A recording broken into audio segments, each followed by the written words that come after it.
Kementerian Koperasi dan Usaha Kecil dan Menengah Republik Indonesia bersinergi dengan Indonesia Creative Cities Network bersama Otak Kiri Event dan Rumah Sanur Creative Hub menggelar kegiatan UMKM Bangkit Merdeka pada 6 September 2020 di Rumah Sanur. Gelaran ini merupakan upaya menghadirkan kreativitas dan inovasi di era tatanan hidup baru, mengoptimalkan kreativitas di tengah keterbatasan, dan meningkatkan nilai sebuah produk agar memiliki daya tawar yang lebih baik. UMKM Bangkit Merdeka merupakan salah satu rangkaian program yang berupaya memunculkan local heroes UMKM. Pelaku usaha dengan karakteristik mengungkit dan memberdayakan, memiliki brand yang kuat, serta mampu menjadi off-taker dan agregator untuk kegiatan usaha UMKM yang terhubung.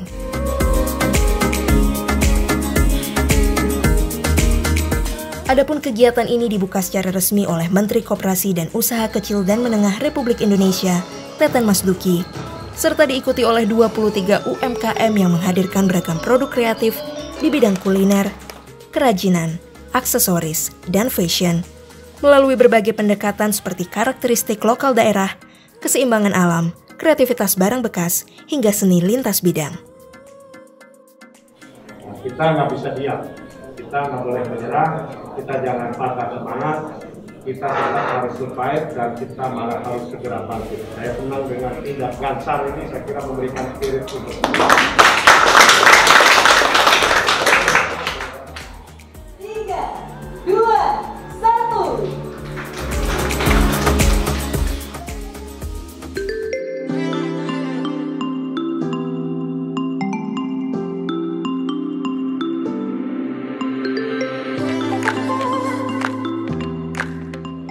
pemerintah menyediakan program restrukturisasi, penundaan pembayaran cicilan pinjaman ke bank, ke koperasi selama 6 bulan, dan pemerintah mensubsidi bunganya, ya, kredit bunganya 6% selama 6 bulan. Kita juga mensubsidi pajak, ya, oleh pemerintah, jadi mereka tidak bayar pajak.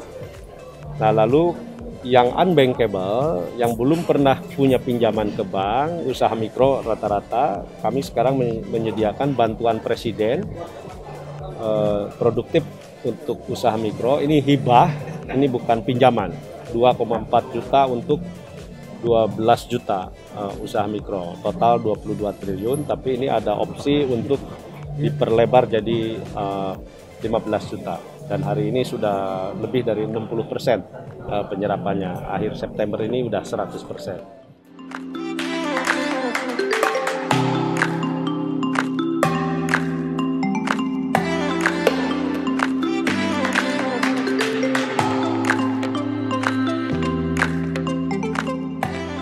Teman Sayur mulai bermitra, bekerja sama, berkolaborasi dengan beberapa petani masih di sekitar rumah di Buleleng, masih tetangga-tetangganya Pak D. Dan termasuk sekarang ada juga kebun di Denpasar, ada urban farming yang kita berkolaborasi juga dengan petani urban di sini dengan konsep natural farming semuanya. Jadi lebih banyak lagi petani-petani yang bisa kita ajak kerja bareng. Nah, setelah itu baru muncul produk-produk turunan lain. Jadi di sini ada gula aren itu dari mitra petani kami, petani aren di Buleleng di Pedawo. Jadi kita juga main ke sana dan kita pastikan semua produksinya benar dalam artian hanya memakai nira aren murni. Jadi kualitas gulanya bisa terjamin. Kalau ada minyak kelapa itu juga dari kawan kami di Tabanan. Jadi mulai di mana-mana teman-teman kami. Nah, terus yang salah satu best seller kita selain sayur ada tempe sebenarnya. Nah, kalau tempe kita kolaborasi dengan pengrajin tempe di Singaraja. Jadi teman sayur hanya tinggal nge-pack aja. Jadi membungkus, kemasan, dan untuk distribusi. Jadi sebagian besar sebenarnya hasil kolaborasi dengan petani, pengrajin, dan sayurnya pun begitu, tidak hanya dari kebun sendiri, tapi kolaborasi juga dengan beberapa teman-teman petani lain.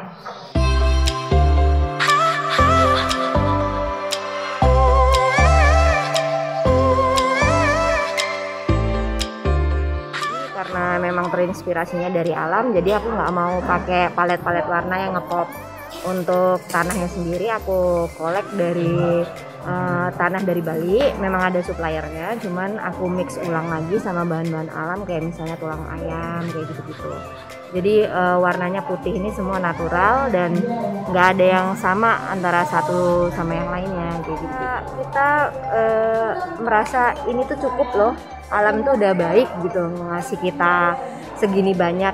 Kenapa kita mesti ngerusak terus pakai bahan-bahan yang kita effort untuk buatnya sebenarnya. Kenapa barang-barang yang terbuat dari alam itu justru mahal?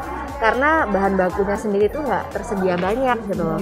Jadi kita pengen menyeimbangkan itu, kita pakai dari alam, terus kita juga ngajarin orang buat melestarikan itu semua kayak gitu loh.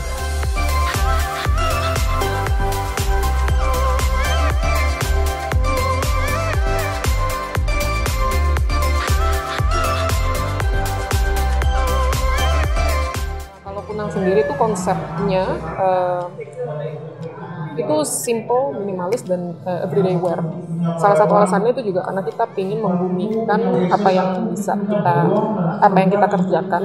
Jadi kita ada program edukasi juga, kita ada program pemberdayaan juga, dan kita mau biar orang-orang menggunakan itu bangga. Jadi bisa digunakan sehari-hari, bukan barang-barang yang digunakan hanya acara-acara tertentu. Karena menurut kita kalau misalnya kita mau mencoba mengedukasi, mereka harus mulai punya rasa bangga dulu. Dan itu yang kita coba tunjukkan. Terus kita juga mencoba untuk tidak mematok harga terlalu mahal, karena kita juga nggak mau terjebak dalam stigma kalau produk-produk yang seperti ini itu harus mahal loh. Jadi cuman untuk orang-orang yang menengah ke atas saja. Sedangkan kita enggak. Sedangkan sebenarnya sih nggak kayak gitu ya. Nah, kalau misalnya desainnya sendiri itu memang kita sesuaikan dengan tren, terus memang desainnya pun itu nggak perlu sehari-hari.